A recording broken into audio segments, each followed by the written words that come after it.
Calm down, boy. We're going. Calm down. You're just like, oh yeah, I'm hitting the button. You don't see my hands moving down here, but I'm hitting it. Don't worry. Don't worry, sweetheart. Well, this camera doesn't follow you like the other one, so we can't see what your hands are doing. You probably don't want to see what they're doing right now. No. Okay, all right. We're starting this one off with a bang. Yeah. Ooh, boy. Here we go. Someone call HR. Turn the everybody mute your streams on the back end. We're running a little behind today. How's everybody doing? Oh. Well, I'm running behind. You're running behind. Nah. There you go, Cody. Got it?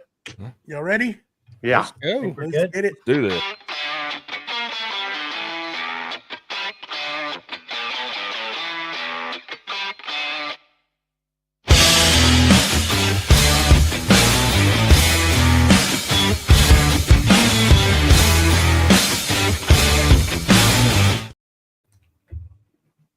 Welcome to Creative Makers Podcast, episode 110. 10. I'm Joey with Steel Blade Woodworks, joined by my host, Matt, with Wacky Works, BJ with Byroms Custom Woodworks, and the most famous mustache of all, the mustachio, the wooden mustache. And we got a special guest today, Mr. Cody from the maker of Jenny Bits. How's it going, bud? Doing well. How are you guys doing tonight? Everybody gonna be trying to make it happen.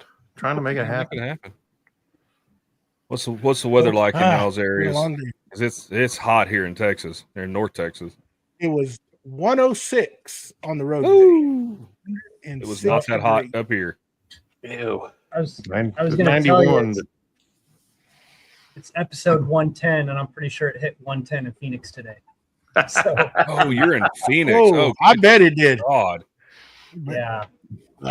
Every time somebody tells me they're from Phoenix, I just think of that episode of King of the Hill where they go to Phoenix and Bobby gets out and he's like, "Why would anyone want to live here?" I'm like, I think I remember that episode. That's funny. You know what? It's funny. You're probably you're listening to us complain about 100, 105, and you're over there. Just like it's a dry heat in Phoenix, right? Come over here. It is. It's a dry heat, but you get used to it. I mean, everywhere you go has air conditioning, so it's like as long as you don't go outside and play 3-on-3 basketball, like you're fine. Everything else is like nice and AC, except for my electric bill. Electric bill sucks, but it's not too bad. You just get used to it. Yeah. Yeah, it was 91 here, but it was like 85% humidity. So that's the way it was here. It was hot. Well, I remember one time when I was a kid, we went to go visit some family. A lot of my family's in Texas, right? And living in Arizona, like we flew out there, we got off the airplane, and I couldn't hardly breathe because I'd never been in humidity before. And like I had asthma when I was a kid, so I thought I was going to like die. I was like, this is the worst thing ever. Why would everybody want to live here? Yeah, exactly. That's Believe me, I live here. I feel that way. You could come out of the house in the morning because we're close to the coast, and I'm big, but immediate. It doesn't take long. You just break into sweat because it's just so humid. It just takes your breath away. And I've been there all my life, and I still am not used to it. And then when we come up here where we're at now, it's like, you can breathe. There's no humidity. There's nothing. It's just great. Lovely. I did yard work and showered, went back outside because I'd started draining my pool, went outside for 5 minutes, and I was already sweating. I'm like, oh, God, take a shower again. Yep, pretty much. Mm-hmm. Well, y'all wanna get this started? Sure. Yeah. Let's kick off into that beautiful, and Cody, we'll get you in on this one too. So just bear with us. You got it. Let's get off into that beautiful, beautiful segment that we like to call "What's Glue with You," sponsored by the greatest wood glue company out there, Boss Dog Wood Glue. And just to let everybody know, today is the last day to get the 20% off on the outdoor glue kit or glue bottles. So if you want to get some outdoor glue, go ahead and get that order in today. When this episode comes out on the podcast player, that will be gone. So those listening to the live stream, take advantage of that sale. Get you some 20% off on the outdoor Boss Dog glue. And yeah, let's get this started. And so since we do have a guest on, we're going to keep with tradition. Mr. Cody, what's new in your workshop this week? What are you working on? Oh man. Well, where do you want to start? Beginning. We got you got the whole popping. episode you got the whole episode to talk. If you want to hit on something real quick, go right ahead, and then we'll get into the meat and potatoes later. Well, I think probably the most recent thing that I kind of been working on and working like with other makers out there is Carveco is releasing the new Carveco AI. Have you guys seen that yet? I have not. No. All right, so it's kind of a big deal. So I was fortunate enough to see it live in person. Like, you know how they have that unboxing videos they do on YouTube? Yeah. So I was a part of like one of those. And it was kind of an unboxing thing, but it was software, so there was no unboxing. But I got to see. Yeah, I got to see it live, and what they did is Carveco basically wrote into their software, like regardless if you have like Maker or Maker Plus or whatever, there's a spot where you can type in your prompts and it will automatically create your 3D reliefs in Carveco that you can just pour it in, and then you can do all your 3D carving from whatever your prompt was. Oh wow! And so, like I was playing with it, and I did. I was like, okay, do a brick background with my name and like stacked text. And within seconds, it gives you like 5 different examples of whatever that AI generated images were. And man, it was legit. It was awesome. And so as soon as you bring it in, there's like 3 different bars you can slide. So one is like how much detail that you want into it. The other one is how high your relief is coming off the 3D model. Yeah. And then the third slider is to get rid of your background. And so literally within seconds, I just type in my prompts, I move my sliders to however I want it, and then I hit generate relief, and it makes a 3D image right there in my programming software. So like it's pretty, man, it's awesome.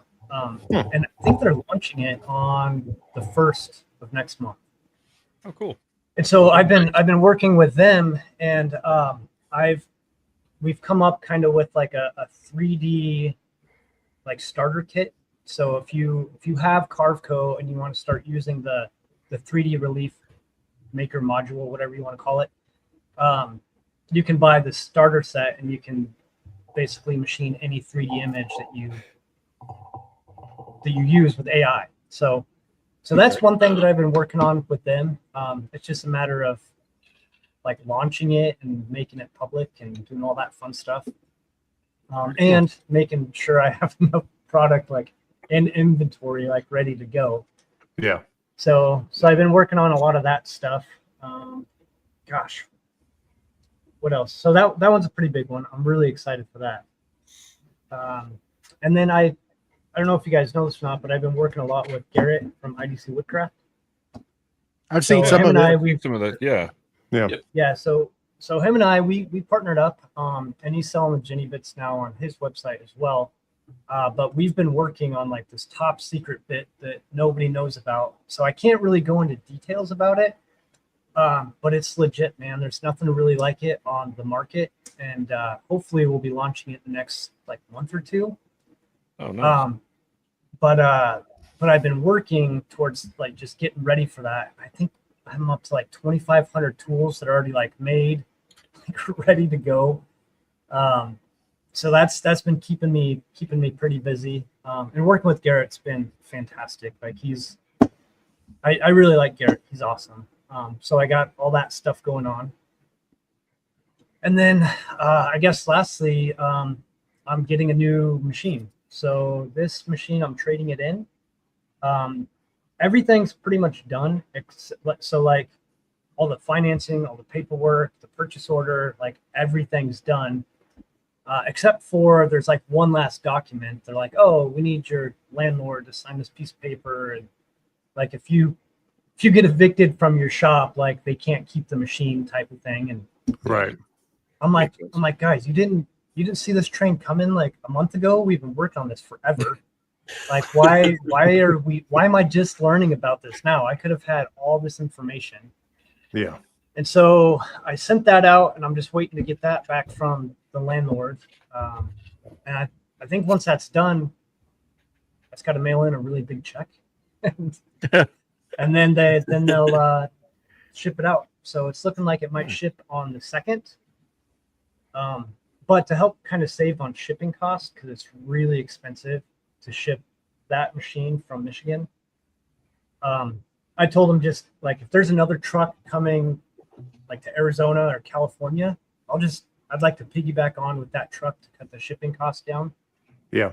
Because it's like $13,000, $14,000 just to ship that here. But if I go on another truck, it like cuts it in half. It's like $8,000 to ship it here versus like 13 or 14,000, whatever that might be. I don't know. So, So how are you getting it? I mean, this is me thinking ahead, I guess, maybe too far ahead. How are you getting that out of there and the other one in there? Tell me you have somebody else moving. So, yeah, I have to hire a special rigging company.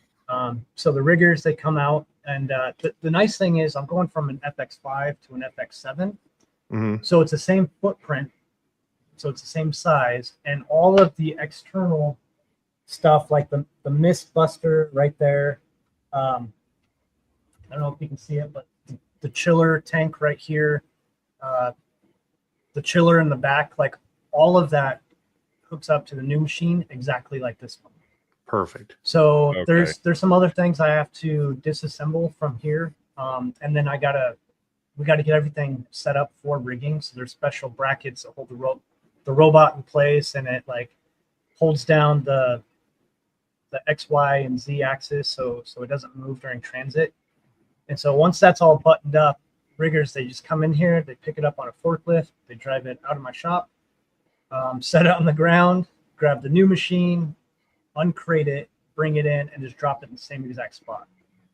Oh, nice. So it's literally like a plug and play. Good. But the sucky thing is like, this is only 1,000 square foot shop, and you can't see it, but like behind me, I got the CNC grinder. To the left of me, I got like a big Thunder laser, and then I got my CNC, my Onefinity Elite, and then I have like an old Cincinnati #2 wheel dresser, and there's just a little aisle like walkway, and everything's against the wall. So when they get here, I have to move all that crap out of the way and outside. Dang. Yeah, so it's gonna be a lot of work, but thankfully I put everything on wheels. So Yeah. Yes. except for the wheel dresser, the surface grinder, that's on a pallet right now. So you So can put a at least pallet it's on a back. pallet, and I can Yeah. move it. Yeah. But yeah, it's a lot of work. Super excited. It's exciting and scary all at the same time because it's a pretty big like 6-year commitment. So I know man, we're all over Go here ahead. nodding our heads like we know the difference between a 5 and a 7. Yeah. Can So you get into the details? 5 axis versus 7 axis. That's what I'll I'm be the one to thinking. say I'm the dummy. I don't know what the difference is. So- Tell me. Sure. So this is the FX5. Okay. And with this machine, do you see how there's like two? This is really hard to do on the screen. So this right here, Mm-hmm. that's what holds your wheel packs. Okay. And this machine can only hold 2 wheel packs at a time. So I'm kind of limited on the tool geometry. The nice thing is the wheel packs, as you build it up. Hang on, let me grab one. I'll show you.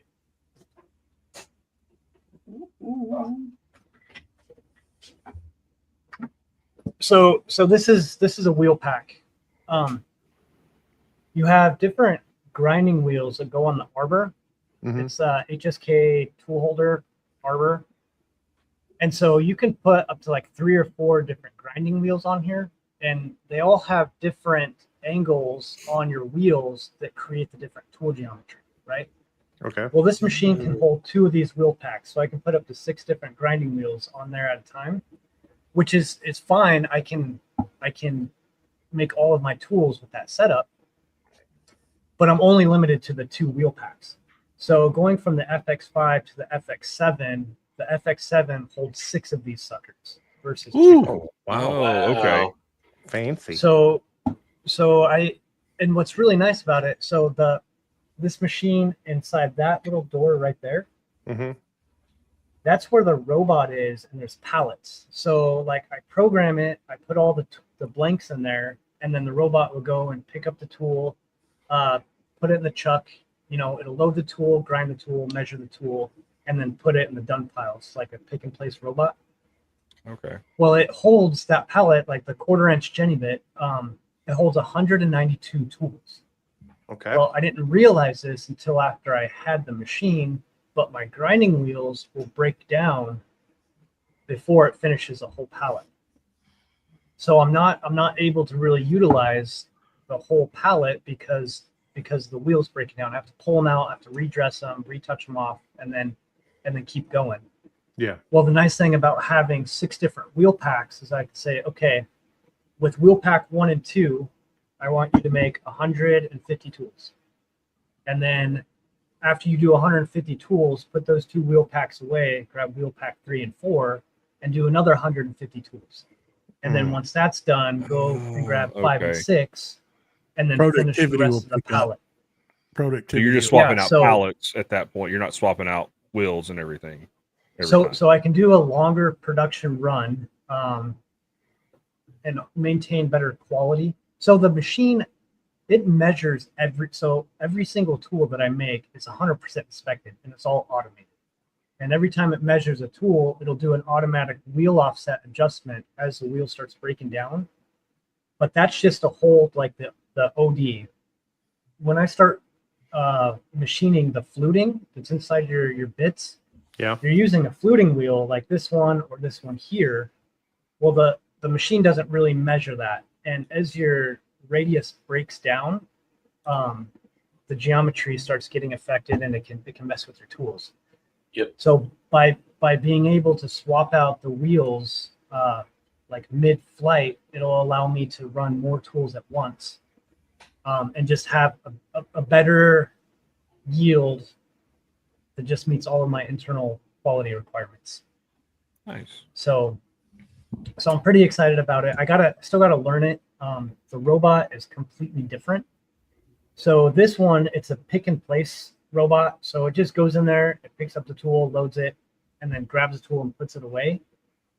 The FX7, it has a robot that's more, it's got a robotic arm similar to something you'd see like on a car automation line. Okay. So it's fully articulating like 9-axis robot, and that robot, it loads the tools, but it also swaps out my wheel packs for me. So I gotta learn how to use that robot. So there's going to be a little bit of a learning curve. But once I'm up and running, I can load that sucker up on a Thursday and let it go Thursday, Friday, Saturday, Sunday, come in Monday morning to 500 finished tools that are all good, all in print. It gives me an entire inspection report of every tool. Nice. So I can really measure and monitor the production side of it. And it's funny because I don't think a lot of people realize, like, my entire background has been aerospace and defense, and everything is like SPC and like super high tolerance.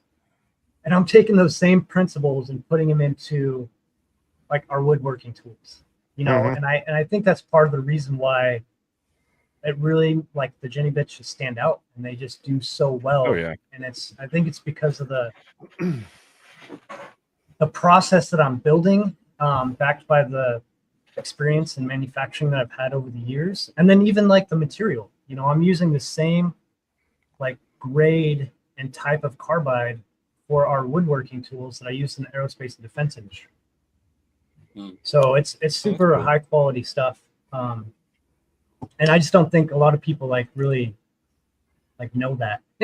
You know what I mean? Like, oh, it's just a router bit, you know, just there's a million of them out there. You can go to Amazon and buy it. But, you know, when you get a Jenny, there's something special you can about tell, it. It's not just a high quality.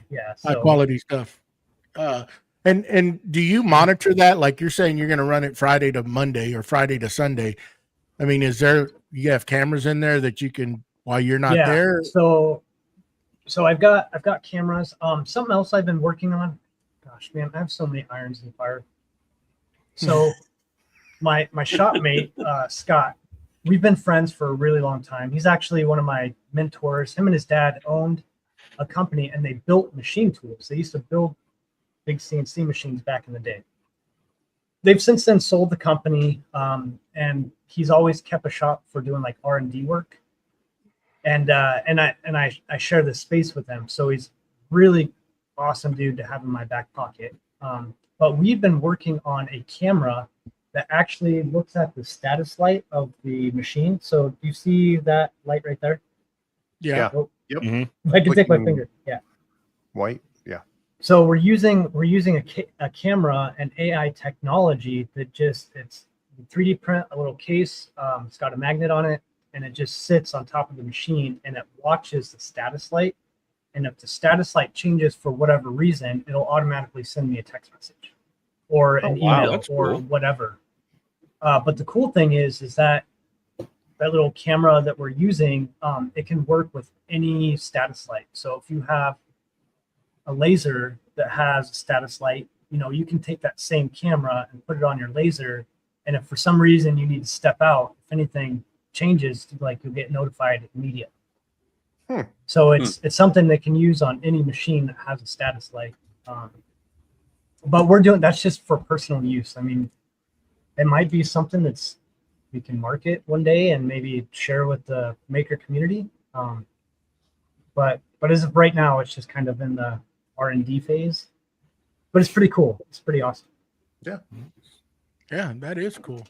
So we got a question already, but we need to get Mr. Gatton wants to know if you finished the door trim yet. No. I need to join Ryan's club, the no door trim club. Hey, I've been in my shop for 5 years and don't have door or window trim, so I ain't gonna judge. Well, let's circle back because you got a lot of stuff going on. I know, I do. So let's see what everybody else is working on this week, and of course, you know, let's keep it going. Everybody wants to know, Joey, because you know you always got stuff going on coming in. What's in the box? What you got? There's a lot of stuff in the box. I actually, you know what? I pulled Did you my open a label box? maker. I pulled my label maker out and I printed tags that just said boxes so I could piss everybody off.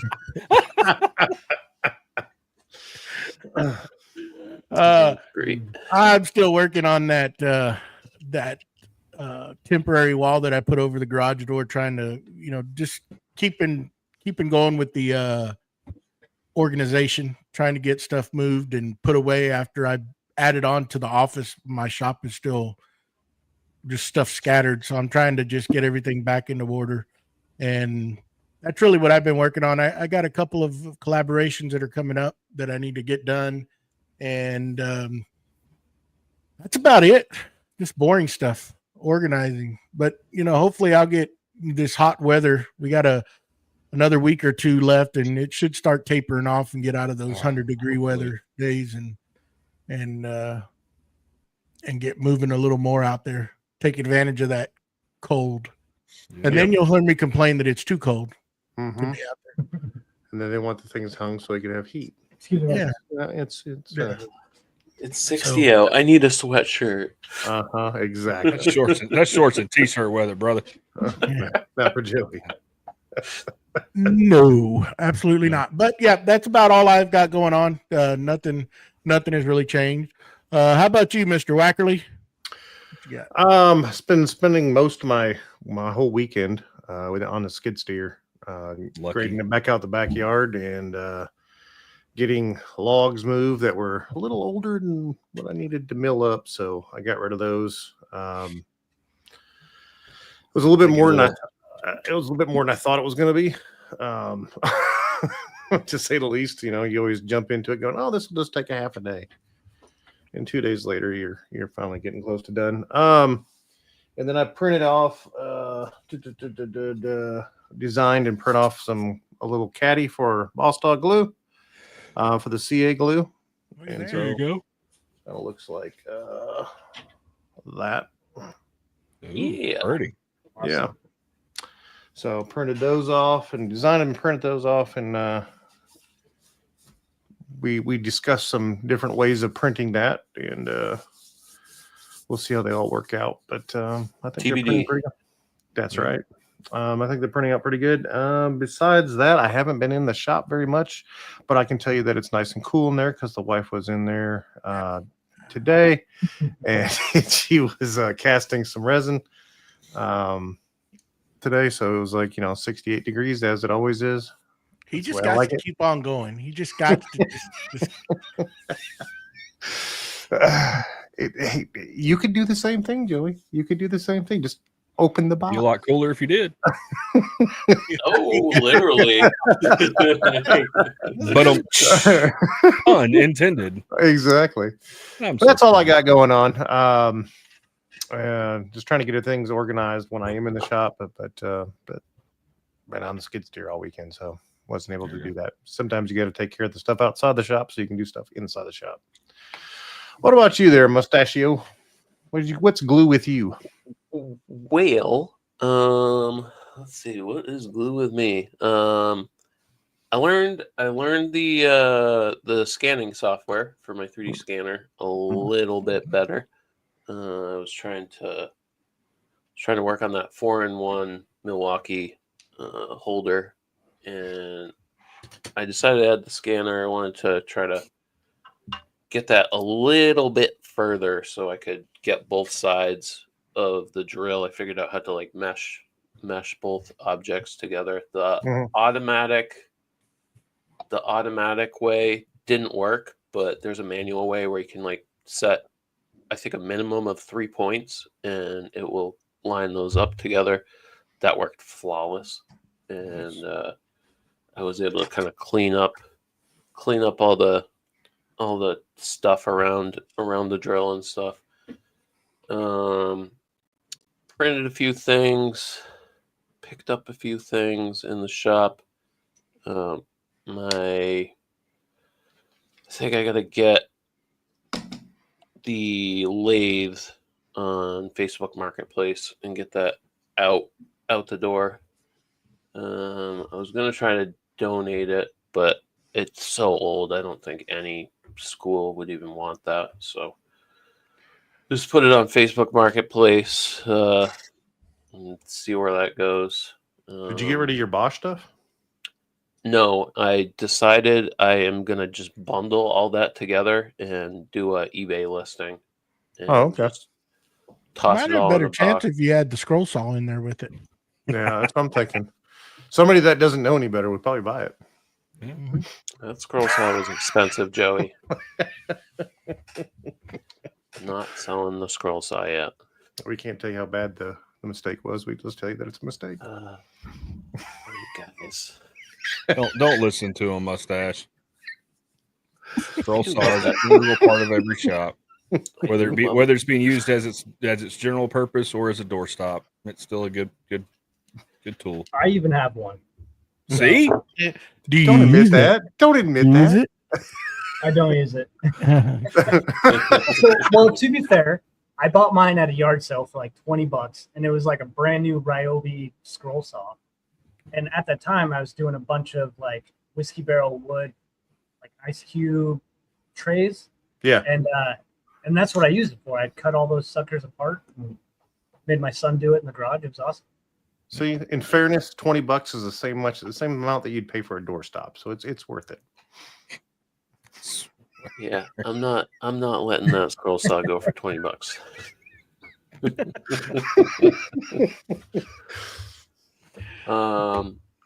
Yeah, I got like nothing.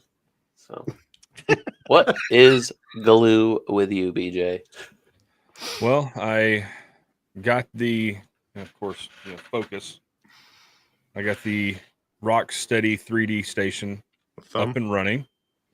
Yay. 2 thumbs up. No. Nice. Yeah, I got the Rockler Rock Steady bench put together. Got the 3D printers on it. Ran through the calibration. I did a test print this morning that I've done. The print I've done before that I know it introduces a lot of horizontal, so X and Y motion into the print head. And with the old shelves, that's where you get that racking and severe vibration. And the bench vibrates, yes, but it doesn't sound like it's going to rack itself apart. So definitely happy with that. I did find out I jumped the gun. I should have put all the drawer rails in before I put it back up against the wall. Because to get the screws in from the backside, I'm having to enlist the help of my 9-year-old and her little fingers to get in there. And I had to rip one of the side panels off. Yeah, it was nice. She felt bad because we were using this little 1/4-inch Husky ratchet that I've had for 15 years, and she's switching it back and forth and making it ratchet. She said, "Look, if I do this, it does this. If I do this," I'm like, "Yeah," and then all of a sudden she goes, "It's not doing it anymore." I'm like, "What do you mean?" It locked the selector. Yeah. And she's like, did I break it? I'm like, "Kid, if you broke it, it's a Husky tool. It's got a lifetime warranty. Like, who cares? Like, we got to run to Home Depot. Let's go swap it out." Well, of course we get up there and they're like, "Oh yeah, unless we have that exact model in stock, we won't replace it. It's a discontinued ratchet." Yeah, Craftsman used to didn't matter. It's 1/4 inch. They didn't care. Yeah, and I'm like, okay, so I was like, whatever. And she said, you can try calling this 800 number that's like the Husky customer support number and see what they'll do. I was like, okay, whatever. I got home, popped the snap ring out of it, and noticed that the little gear mechanism had just slipped out of position. Put it back together. It works fine. Like, okay, cool, whatever. Like, I didn't realize that was a thing on their warranty, but whatever. But yeah. So I got a question about that. I thought I heard a long time ago that like the Husky brand bought out Craftsman. Is that true? I don't know, because somebody told me that Husky's Home Depot and Craftsman is Lowe's. Yeah. I know that much. So they might be the same.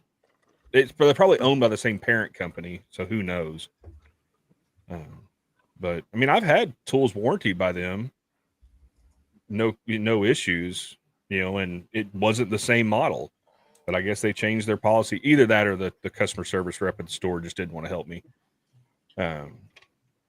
But got this going. I got one drawer built just kind of as a proof of concept to see how my filament storage idea was going to work, and it works. I can get 20 spools of filament per drawer. Nice. With them if they're not in their airbag in the sealed bags. So I can get 18 if they're in the bags. I was like, okay, cool. That's still a lot of filament storage. So yeah, it's just now I just got to get this trim put on it, the edge banding on and that. But that's really all I did. Ran the track saw a lot this weekend, that's for sure. That's good. I think I used my track saw more than do what? Did you put a bunch of pockets in your drawers to hold the desk in? No, I'm not going to worry about, because the cabinets, the backs are open on the cabinets. So trying to, cut down the moisture, it's going to be kind of hard to do. I've got a dryer. And so if I need to use filament, I'll just throw it in the dryer the day before or a couple hours before, which my office stays at about 40% humidity, and running PLA, I've had knock on wood, no issues with moisture in here. And that's even with filament that's set out for months. You just throw it in the dryer for a couple hours and you're good to go. What I've seen. So to answer your question, Cody, Craftsman is now owned by Stanley Black & Decker. Stanley. Okay. Okay. Stanley Black & Decker. I knew that it sold a while back. I for some reason I was thinking it was Husky. Yeah, And I still think it's Home Depot. I still think it's funny that Stanley Black & Decker owns a lot of those tool brands because they own several, but Black & Decker is still their bottom of the barrel, like their entry level tool. Like, and I guess so is Stanley. I mean, Stanley's not a high end tool. I mean, for their purpose, they make a good tool. Yeah, I can hit with a hammer. There you go. All right. There you go. Well, Mustachio. Yeah. People we want to thank. Why don't you jump in there? I sure do. We have some amazing people out there that are helping us support this podcast. And I would like to call out Scott from Willow Creek Lumber,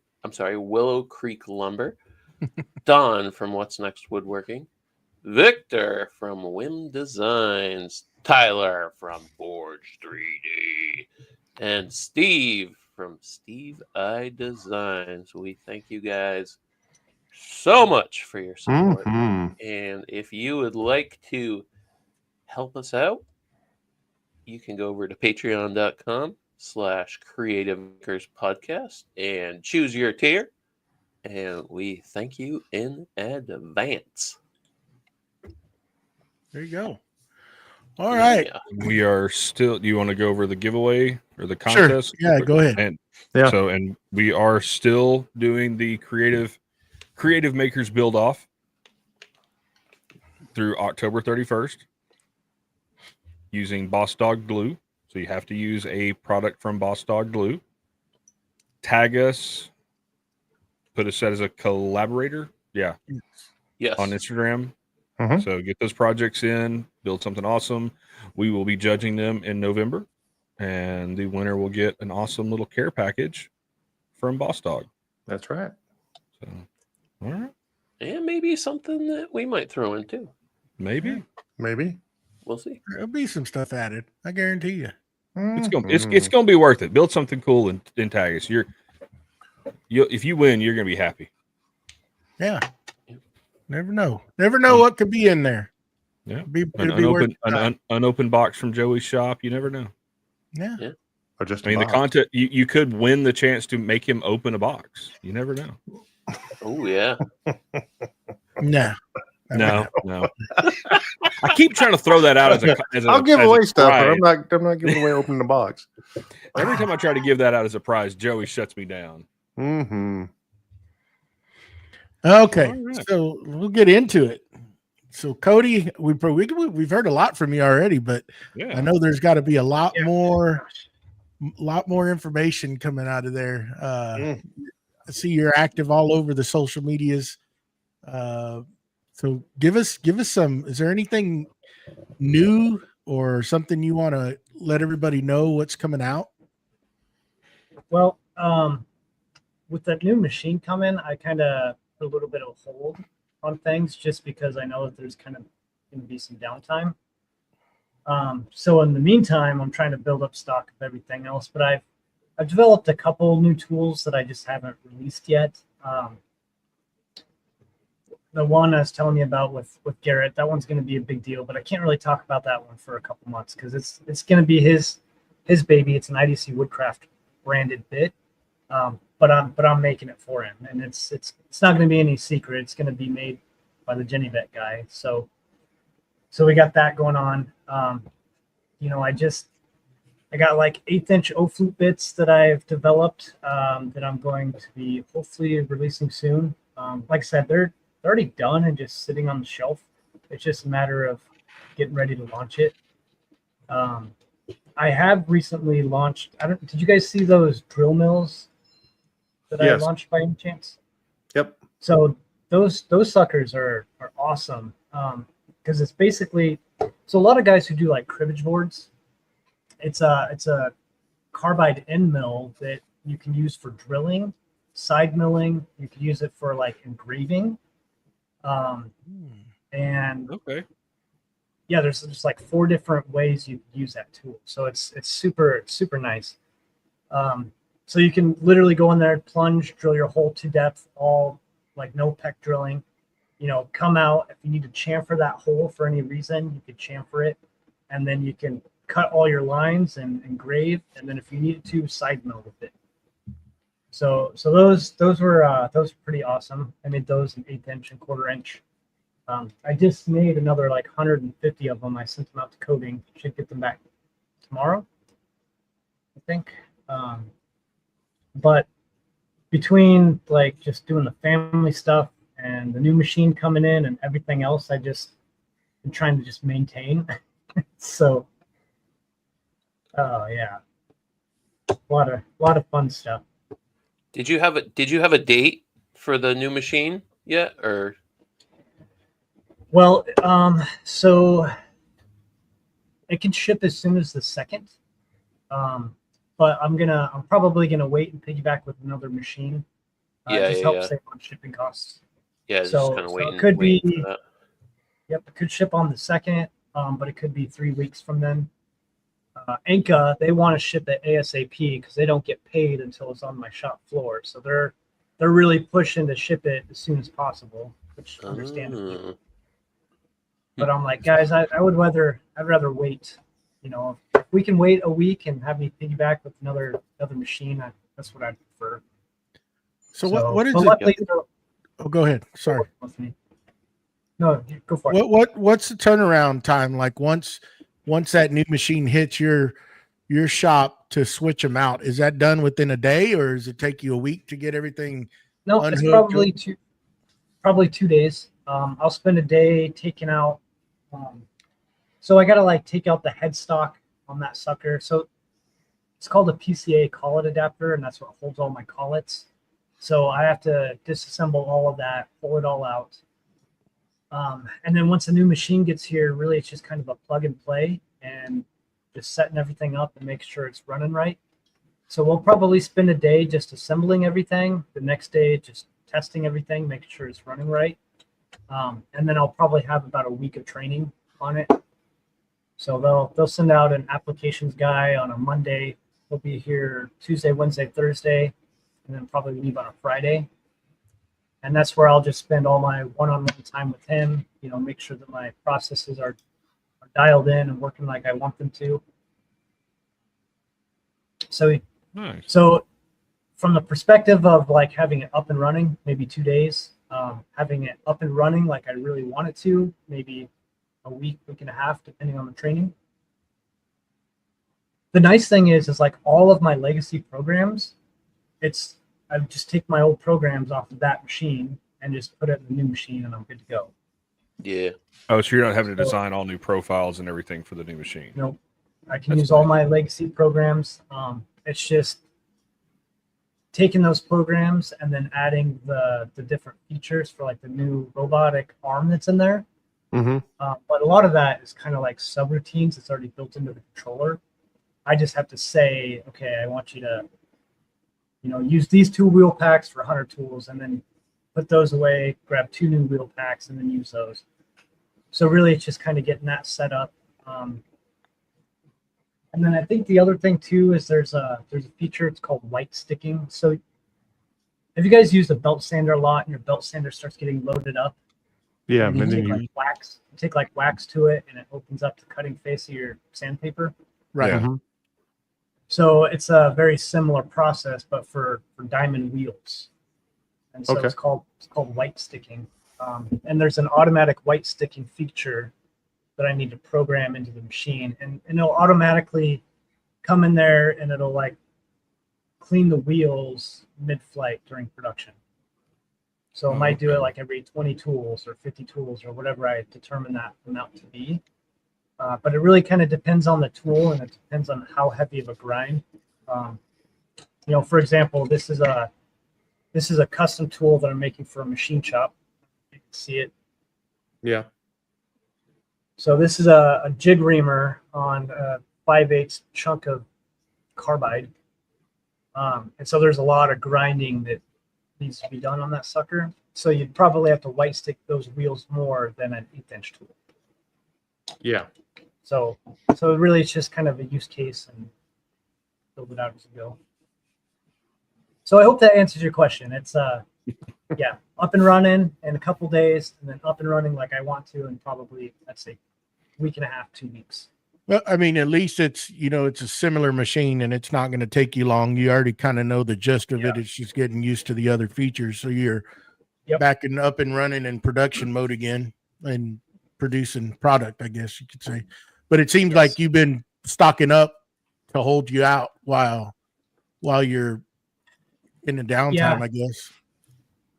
Trying to, I mean, part of the reasons why I'm trading this machine out for another one is I don't know, man. It's been buggy, like, since I've had it. I've had issues with it, and you know, Enka's done a really good job at like working with me to get things going, but it's really, really sensitive to temperature.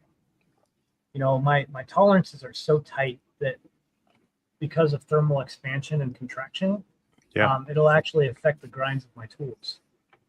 And so, with it being 115 degrees outside, trying to maintain the ambient temperature as close as I can to the machine temperature while it's running, you know, that's kind of hard. So I bought an upgraded spindle that has a built-in temperature control module. So it keeps the spindle the same temperature at all times, whether it's sitting idle or it's running. Oh, wow. So I think upgrading to fit more of my needs where I'm at geologically, I guess, is some of the stuff I'm really looking forward to. And you know, a lot of those spindles, they're made for like super high precision like grinds. Like if you're doing reamers and you have to hold plus or minus, well, plus nothing minus 2/10, you know, they'll use those types of spindles just because it's more of a stable process. So if I'm understanding this correct, is it just because the expansion and contraction with heat is why you need to maintain that temperature so it doesn't, so your tolerances aren't off because the growing temp with the grinding that's going on? Is that so? What I think what has been happening, and I don't know for sure, but I think that in this spindle, maybe that there's like a thermal coupler inside the spindle that's maybe bad. And so those spindles are designed that as it heats up, it should grow on the back of the spindle and not where the grinding wheel is. And so what's happening is as it's heating up, it's actually moving my grinding wheel closer or farther away from my tool while I'm grinding. And so buying a temperature controlled spindle is going to help minimize that as much as possible. So as it is right now, like I have to, excuse me, I put the chiller at 70 degrees. And so it's pumping chilled oil into the machine at all times. But if I go above 70 degrees, say it's at like 80, 85 degrees, the machine was all over the place. You know, it grind a tool big or then it grind a tool small and it would just bounce. And so after working with Enka, we learned that when we brought the temperature down to like 70 degrees, that's when it was the most stable. And I was getting good tools consistently. Oh, so it'd be I think it'll be a lot like welding. So if you weld a pipe and you try to weld from one side all the way around, you're going to it's going to pull it out, right? Yeah. Where if you have to spot weld as you go around and then finish up your full pass. So I guess it would be the same thing, right? Yeah, exactly. So I don't know if you know this, but when I was in high school, I finished the entire welding program at High College. And I finished that before I graduated high school, and I landed a job as an aerospace welder at like 17. And wow. I was responsible for building these huge frames that held all the robotics for microprocessing chips. And it was all precision welding. And we had to do the same thing. Like we would take our square tubing and we would machine it to where it was like 10 or 20 thousandths longer. Because by the time you welded up the end of your frame, it would actually shrink and pull it in. Yeah. And I only had 30 thousandths tolerance on a frame that was 8 feet tall and bars going everywhere. And Wow. so I got really good at manipulating, welded frames by doing exactly what you're saying. I do a weld over here, and a weld over here, and then you just bounce around and heating up the frame and keeping it as even temperature as possible too. That helped a lot. Yeah. And so kind of that same concept when you're doing precision grinding, you want to have as much of a stable environment as possible, because that's what's going to give you the repeatability, especially when you're holding a 2/10 tolerance. Yeah. To put it into perspective, like a human hair on average is maybe like 3 thou thick, like 0.003.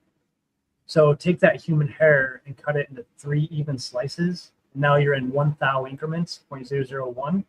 Mm-hmm. Take that 1 thou increment, slice it into 10 even slices, and now you're into tenths of a thousandths. And I'm grinding within 2/10 of a thou. Jeez. That's the tolerance I'm trying to Wow. Wow. Yeah. That is amazing. So it's pretty intense. But I've done it for so long, I love it. Although I do have a lot more gray in my beard. I don't know if that's from the machine. Yeah. So, We got a couple of questions out there, Matt. You want to bring them up? Wackerle, or you? Yeah, I can. So we got a question here from Trey. He asked, what made you get into making bits? yeah, so that's actually a great question. Probably about 4 years ago now, right around when COVID hit. I've always kind of been a maker, right? Like years ago, I got a 3D printer and I was all about it. It was really cool, and I totally nerded out on it. And I told my wife, I was like, you know what? I want to build a robot in the garage. And so I bought a Bob's CNC. I'm always going to have a special place in my heart for a Bob CNC. Yep. So I bought a Bob CNC and I built it. And after about 1 million nuts and bolts and screws and everything, I got that sucker together, and I just completely fell in love with CNC routing. Well, one thing led to the next, and I went from one Bob's to another Bob's to a Shapeoko. And then I started doing like production woodworking for other makers in the valley. And I was running into like a bunch of rigidity issues on my belt-driven machines.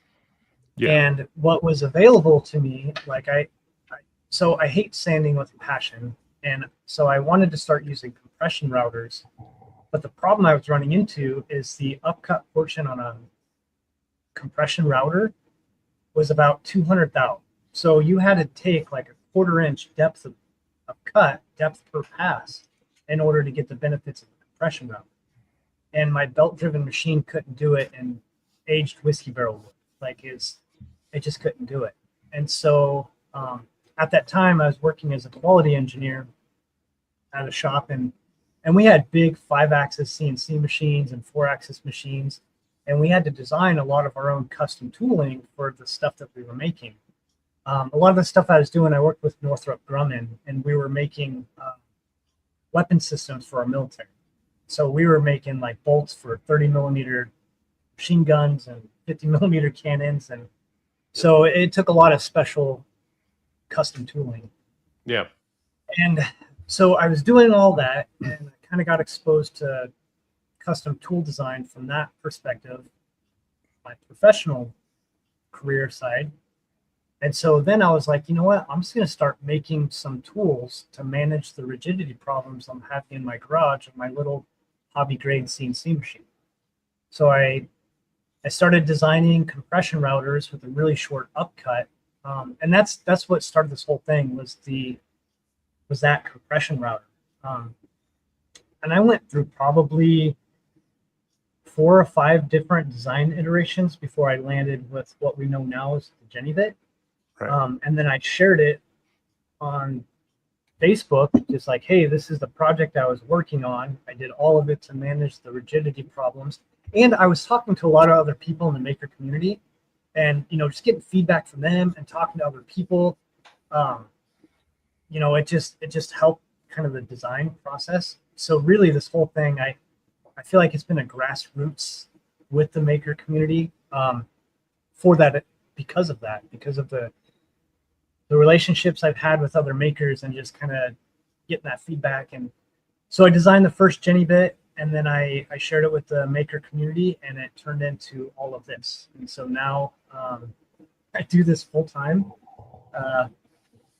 My wife and I, we decided, like, if we were going to do this, we need to do it while we were in our 30s. And because if it went belly up, I'd still be young enough to go get a job. You know what I mean? Right. Like, I could recover from it. But now it's been about 2.5 years that I've been making my own tools. And all of it has been literally grassroots, like people asking for, the original Jenny bit, and they're like, hey, can you make that an 1/8" version? So I developed an 1/8" version, and they asked for a tapered ball nose, and then all the way up to the bowl cut Jenny. That was in collaboration with Hamilton Dilbeck. We designed a bit specifically for what he was wanting to do with his CNC community, and that's basically how it all started. So sorry for that really long explanation on why I started making. No, that's a great explanation. Yeah. It was all to just manage the rigidity problems I was having. It was for personal use, and then I shared it with the maker community, and it turned into all this. And see, I think that's great that you found a problem, you got tired of the problem, and you said, I'm just going to fix it. And makes it. I mean, that's basically what it comes down to. And now you're buying these massive robots. Now I'm massively in debt, and yeah. I don't even want to know. That's part of why your hair is gray, probably. Uh-huh. So we homeschool our kids. I have 4 little girls at home. From age there's 9 the gray hair. There's the gray hair. There's the gray. I'm totally outnumbered, dude. Like, yeah.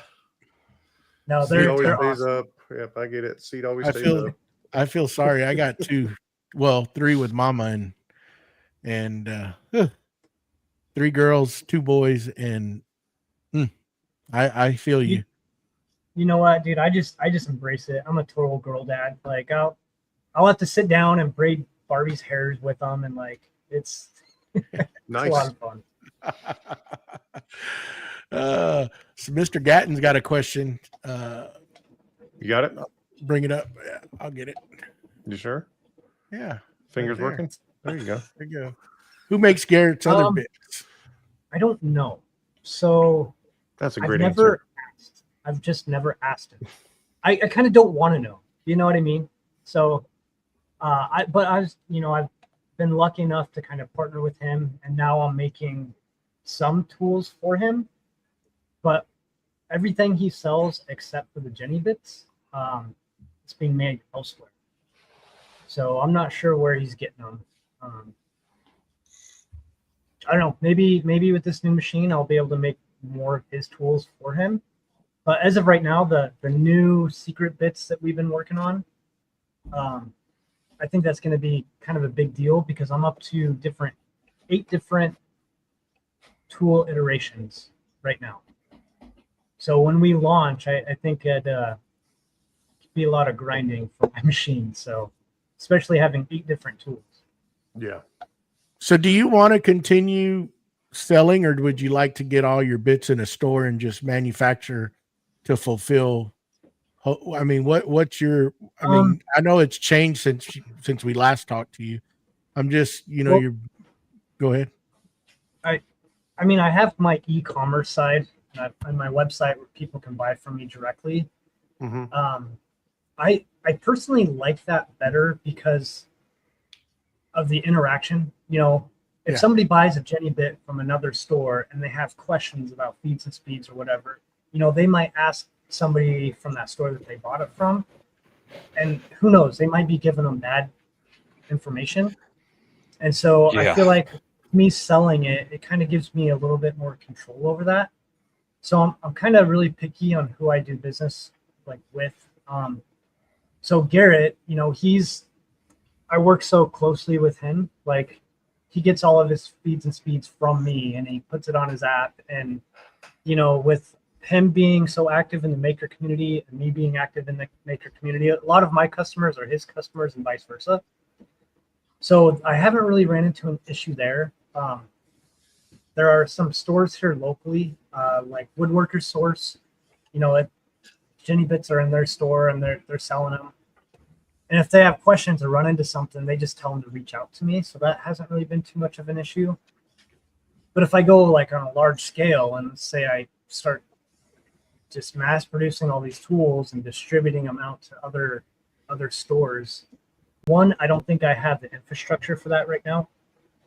So, because it's still just me by myself with one machine. Well, because and not I don't mean to interrupt you. Sorry. No, it's okay. I know at least when I got my Onefinity, you get bits from them. You get the starter pack, you know, from you, and I love that, you know, because that's, you know, if you've never tried them before, that's that intro to, hey, and it's that little taste, and once you get that little taste, man, it's nice, and I love the fact that, you know, and I feel like you probably do this for a lot of people. If somebody sends you a message, it's like, hey, because I've sent you message, even sent you videos, it's like, hey, I'm trying to cut this. It's making, I don't know what this noise is. And you hit me back and you're like, well, hey, try this or try this. Like, you know, or what's your spindle? What's your RPMs at? What's this at? What's this at? And you can, you know, we can kind of go back and forth testing it and get it dialed in. And it's like, okay, cool. Like, that's nice. You can't do that with, you know, other brands, you know, and it's nice. Well, honestly, it's those like relationships that I build with people that really gets me going, because like, yeah, it's cool making a tool, but really it's the interaction like after the sale that I get excited about. I think I've shared this before, but what makes it like more than a cutting tool for me. So there's this Bible verse in Genesis, and it's in Genesis 1:26, and it says, "Then God said, let us make man in our image according to our likeness," right? Yeah. And so because of that, I believe that every human being on this planet has kind of a God-given gift of creativity. And the fact that I get to participate in your gift of creativity, like that's what gets me going. You know, that's what I get excited for. And so that's what makes it more than just a cutting tool for me. But that's also what makes me want to go above and beyond and make a really high quality tool, because I'm in the trenches with all the other makers. You know what I mean? Like I know the problems that people have, and I get to kind of be a part of that and help people dial in their machines, and that's what I probably enjoy the most. So, because you have that catalog of speeds and feeds, and that's one thing I love, is I'm able to download that spreadsheet, and even the CNC software I use, because I'm not using Carveco or Vectric, I use the old Carbide Create, but I can still import all that information. Is that like all those speeds and feeds? Is that stuff that you've taken feedback from other makers, or is that you've just push these things to the limit to see until they break? So for the most part, I don't have the bandwidth. I'm so busy with so many different things, and so that's where collaboration with other makers has become so valuable to me, is because I do have people running them on a Shark. I have them running them on a Shiboko. I have people running them on Onefinity, even up into the bigger like Cam Master, you know, machines. And so I talk to these people, and just from working with them, they actually help me develop the feeds and speeds. And it's kind of hard because you have to throw out a big net, right? Because I have people who are using a Bob CNC, and then I have somebody who's using Cam Master. Two totally different machines, but I have to publish feeds and speeds that can kind of work for everybody. And so what I typically tell people is start with the conservative feeds and speeds, and then increase it like 20% at a time until you dial it in for your project specifically. Because not only do you have all the variables from the machines, but then you're also dealing with people's work holding. And your work holding might be completely different than Matt's work holding, right? Matt might be Yeah. using a vacuum fixture and you're using clamps on like a bowed piece of wood, you know? So I always just encourage people to dial in the tool, start with the basic. Yeah, you can Service always speeds. go either way based off from how it's Go reacting. either way. And really, start conservative and work your way up. Because I don't know, because you messaged me one time, because I don't know if I tagged you in a story or something, and I think you'd asked like, what speed are you running that at? And it's like, oh, this, you can run faster. And I'm like, man, I never felt comfortable, especially going from the Shapeoko with the belt drives to a Onefinity. And that first, I'm not gonna lie, that first time I took your advice and it was like, oh yeah, you can run this at 100 inch per minute. I'm like, okay. My hand hovered over that emergency stop button that whole time. I'm like, this thing's gonna, and every time it made a noise that I wasn't ready for, it's like, oh wait, oh, it's like, oh, but it finished the cut, no problem. And it's like, I think the only time I ever slow it down is if I'm running like hard maple, is the only time I get really conservative. Yeah. Well, the thing you just really want to look for is, look at the type of chips that you're yielding as you're cutting. You don't ever want to see sawdust, right? Because if you're getting a lot of sawdust, either your RPMs are too high, or your inches per minute is too low, or a combination of the two. Because if you're having a bunch of sawdust, you're not allowing the tool to get up to the chip load. And when you do that, you're just recutting those chips and you're introducing a lot of heat into your cut. And heat is the number one. Yeah, heat is the number one thing that will make any carbide tool go dull. Like it doesn't matter what brand. And that's part of the reason too why I put that coating on all of my tools, because I that gold coating that makes it look really pretty and shiny. It's called zirconium nitride, and the reason why I use it is for two reasons. It has a really hard wear surface, so it makes it last longer. And two, it has a really high lubricity value, so it's really slippery. And the whole goal is to get those chips up and out as fast as you can, because the heat will actually be carried away with the chips.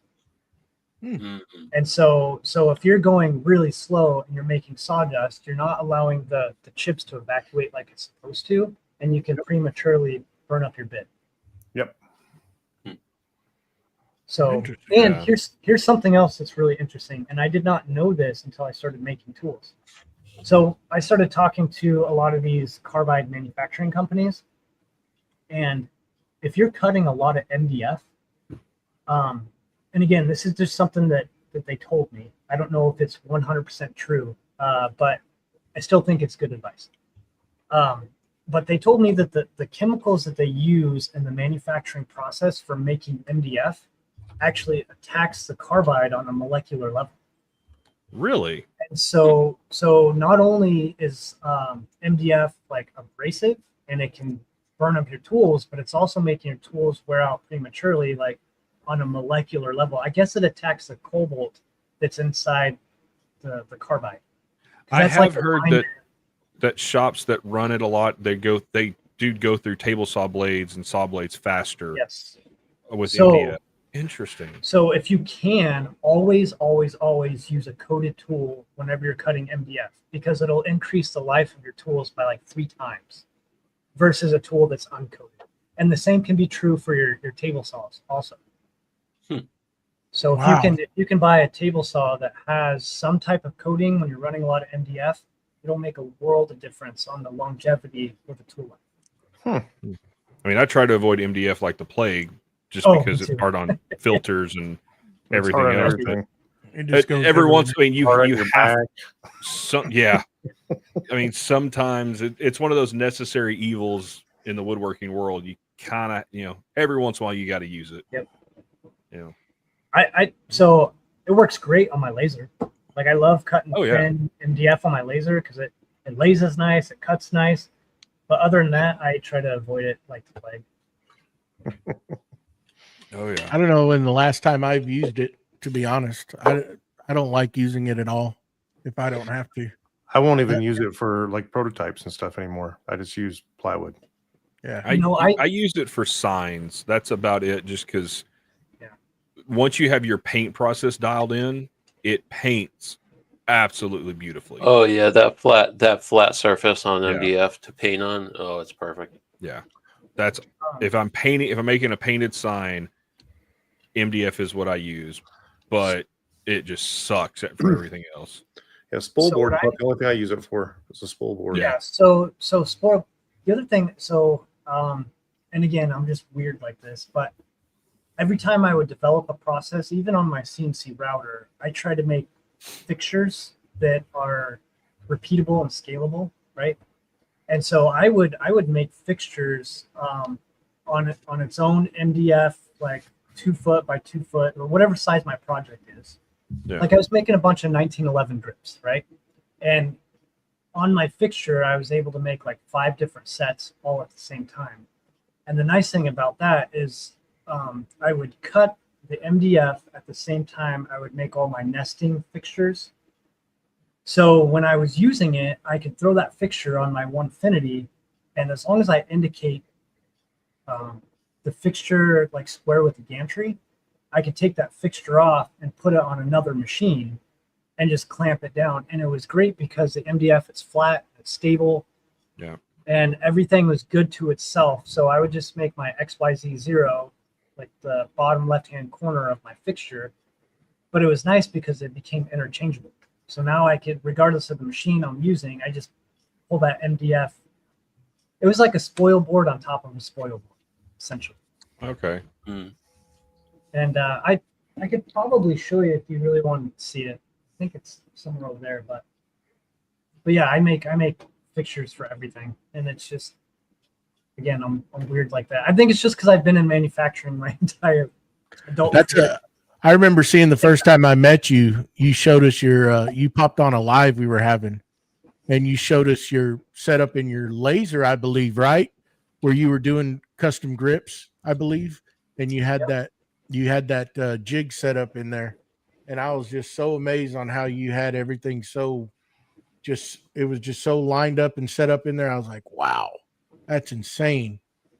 It takes a little bit of time up front, but once it's dialed in, and say you have 50 parts to make, it's like, man, it saves so much time because I just put it in there on the locating pins or however I'm locating it, and then just hit the party button and go. So yeah, nice. Yeah. So like like you mentioned the coating on the bits, Cody. yes. Like I know Amana has those like Spectra, like bright blue color. Like does the coloring, like, is that applicable for like different applications? No, actually I don't think so. There's different coatings, but a lot of the, like, if you pull up the spec sheet or the data sheet on what it actually does, a lot of those coatings are really similar. Some of them are geared more towards like non-ferrous materials, and then other coatings will be used for cutting like steel, right? So you don't want to use a coating on a bit that's made for steel on wood or whatever, because there are some processes when they put that coating on there, the buildup of the coating can actually like hone the cutting edge, so you don't have that nice shearing action. So for example, I had some tools one time sent out and I wanted them diamond coated. And so I had them diamond coated and they were awesome and they'll last forever. But the manufacturing process, in order to grow the diamond on the carbide, they actually put it into a chamber and did like a vapor degrease and like a vapor etching. And they had to actually make the carbide porous in order for the diamond to grow. Well, in doing so, it took the shearing edge off of the cutting edge. So I had a tool that would last forever, but it cut like a dull tool because it didn't have that sharp edge anymore. Right. So there's just knowing that stuff is important, especially as a tool manufacturer. The zero end coating that I use, they actually use it a lot in the medical field because it's so slippery. You know, if they're drilling into your bone, they don't want their drill bit getting galled up, right? Yeah. Like, you know, but going back to like the Amana, the Spectra coating, I don't know if this is true or not. I heard this from a coating company. Actually, the company that I use, I was asking them about that coating, and they actually called it something else. They don't call it Spectra. Like Mana calls it Spectra because it sounds cooler, but they call it a rainbow coating. And I was like, well, what's different about it compared to like the All-10? I don't remember exactly what it is, but it's a coating that they use that goes into a vacuum fixture. And apparently what had happened is somebody accidentally introduced oxygen into the chamber. And that's what made the coating turn different colors. And Amana thought that it looked really cool. And so they're like, no, just keep it. Like, it doesn't hurt the coating. It just messes with the color.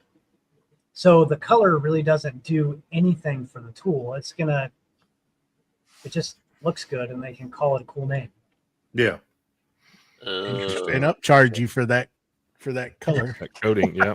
Well, then they were like, well, we want that to be a proprietary, process just for our tooling.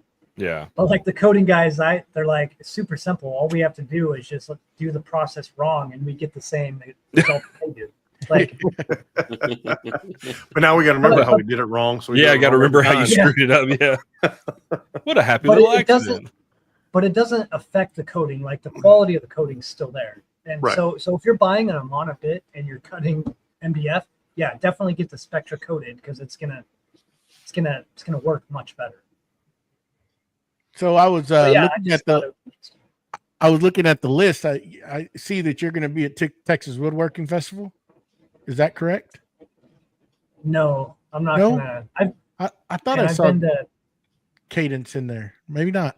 I thought I saw you were going to I be don't think unless there's another company called Cadence. No. I thought I saw you. Sorry.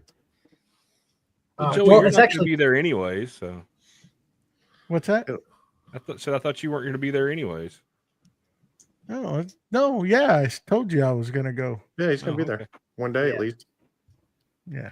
I really want to go and check it out, but this year, like, I went to Workbench Con, I went to AWFS in Vegas, and I couldn't swing it I mean, 2 big trips like that in a row. It's kind of hard, especially. Well, it's got to put you behind though too. You're the main guy there to make stuff, So. Well, when I go to Workbench Con, I bring a bunch of tools with me, and I'm actually processing orders in the hotel room while I'm there, just so I don't get behind. I remember you saying that. I don't know if it was on the last time you were on, or on another podcast, that you were processing orders while you were in the room. Yep. Wow. That's cool. And I made a mistake. So I brought a bunch of tools with me, and I put it all in one suitcase, and it was over the limit. And I asked the guy, I was like, well, how much is it if it's over the limit? They're like, oh, it's just like an additional like $40. I'm like, shoot, just do it. Who cares? Well, the guy was wrong, and it was like an additional $250 because my bag was overweight. I'm like, you got to be kidding me. I should have just. Somebody don't know math. Yeah. Well, it was like some dude that was at the airport who was taking the luggage, and he's like, it's overweight. And so I don't know. He was like, yeah, it's like $40, no big deal. I'm like, okay, we'll go for it. $40 a pound. Later, $40 Yeah, a pound. $40 a pound. that's probably what it was. So now I'm really conscious about how heavy my bags are. Well, that's cool. Well, guys, what do you say we wrap this up with a bow? That was a good little chat. Yeah. That's, sorry, talked your guys' ear off, but no, we enjoy that, man. Oh, we're sponges. Exactly. Yeah. Soak it up like a sponge. Well, I Cody, just hope I here's get the right info. Oh yeah, here's the time. If you got anything that you want to put out there, any upcoming events or anything that you want somebody to look out for, why don't you let them know? You know what? I just, you mentioned the woodworker thing. If you've never been to a show like that before, like, go if you can. It's so awesome meeting all the other makers out there and seeing the new technology that's coming out. I'd say go if you can. It's a lot of fun. But for me personally, I'm just going to keep chopping wood and pushing forward and just keep doing what I'm doing. I don't really have a set date on any like new tools that I'm launching or anything like that. But if you wanted to, you can follow me on Facebook or on Instagram. Usually that's where I post any reels of new stuff. But other than that, man, I think I'm good to go. There you go. Thanks for having me. Yeah, well, fun. we appreciate Thanks you for coming Jumping on. on. Yeah, thank you. And thanks everybody for hanging out with us tonight. Please remember to head on over to Spotify or iTunes and leave us a review. If you have any suggestions for the show, please email us at creativemakerspodcast@gmail.com. What else we got coming up? Please remember that we do have that competition going on, so we'd like to get a lot of people involved. There's going to be some great opportunity to win some cool prizes for the winner. We're still trying to figure out what we're going to do. We're going to offer one take all or divvy it up, but it's going to be cool. You will get some good stuff. And remember to head on over to Cadence Manufacturing and get you some of the best CNC bits out on the market and help support a local maker. JennyBits.com. That's the easiest way to remember it. JennyBits.com. There you go. So if you want to support us, head on over to patreon.com/Creative Makers Podcast. And we are going to have some cool stuff coming up. And on that note, I'm going to say goodbye. Same time, same place, same beautiful faces next week. We'll see y'all. Later.